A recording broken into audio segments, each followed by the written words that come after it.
Long Island Boat and Fishing Show is back at the Nassau Coliseum, March 13th through 15th. Long Island's top dealers will be there with huge savings on boats, tackle, personal watercraft, and the latest electronics. This show has it all. Children will be entertained by Twiggy, the water skiing squirrel. Enjoy free face painting. Plus, on Saturday and Sunday, the first 100 kids get a free life vest, free parking all weekend, and Friday it's free Heroes Day admission for military and first responders. 3 days only, March 13th through 15th. Visit nyboatshows.com for details. Listen, all you New Yorkers.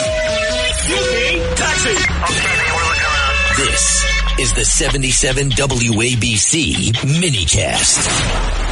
We have calling in Brian Kilmeade with some big breaking news.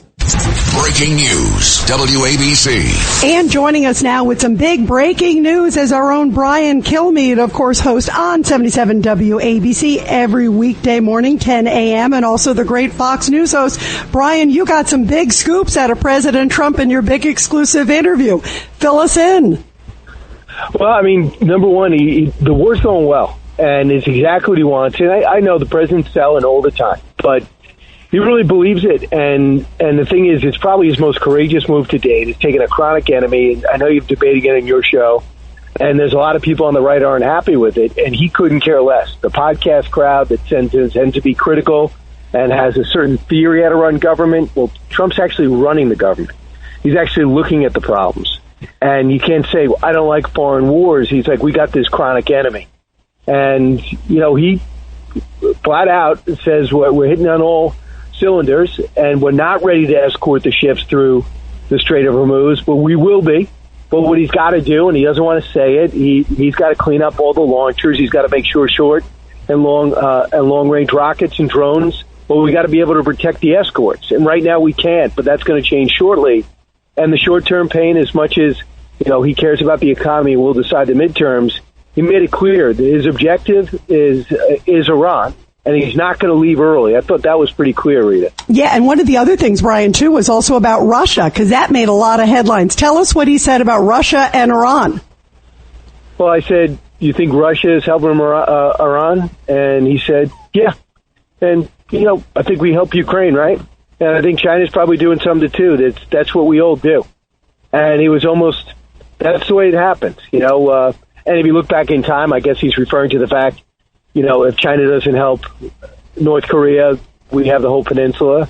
And in Vietnam, Russia basically armed the North Vietnamese, and we knew it. And we did it anyway, and we armed the rebels in Afghanistan to help the Russians, call it that make it their utter failure after their invasion. So he's just saying that's the way it is. Now, I don't know why he's not tougher on Vladimir Putin. I have no respect for him. I think he's as evil as the Ayatollah. I really do. And what he's done in Ukraine has been an abysmal failure, and Ukraine is actually gaining land. But the president, there's one thing about it. He does not like Zelensky, and he says they're allowed to buy arms, but I'm not going to give them any. So that's the one area. And I just think this is all a big play, Rita. I think you agree with me. This is a big play to checkmate China. I mean, yeah, that's what it's all about. Yeah, John. Brian, I was with Maria Bartiromo this morning, and what I said is the good news and the bad news. The good news is that we're not going to. President Trump is smart enough not to make the same mistake that Franklin Delano Roosevelt made when he cut all the crude oil, all the oil out from Japan and forced them to hit Pearl Harbor. And they got a working relationship with China to the extent as President Trump went out and said last week, he said to them, well, you could have all the crude oil, all the oil you want. So they have a discussion. And with Putin, they have a discussion too. So there's not going to be any World War II with Putin. There's not going to be any World War II or World War III with Putin or World War III with China because they have a working relationship. Will there be skirmishes? Yes, there'll be skirmishes, but no World War. And I think that's the good news. And I think that's the answer that you asked him about. That's just my opinion about Putin. The thing is, John Sweet says, okay, I appreciate the size of their economy and the size of their military.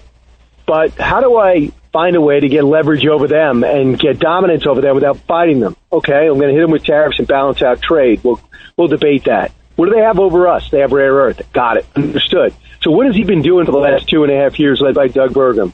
He's been doing the best he can to get rare earth all around the globe and in our own backyard. It's been a massive move over the next 2 years.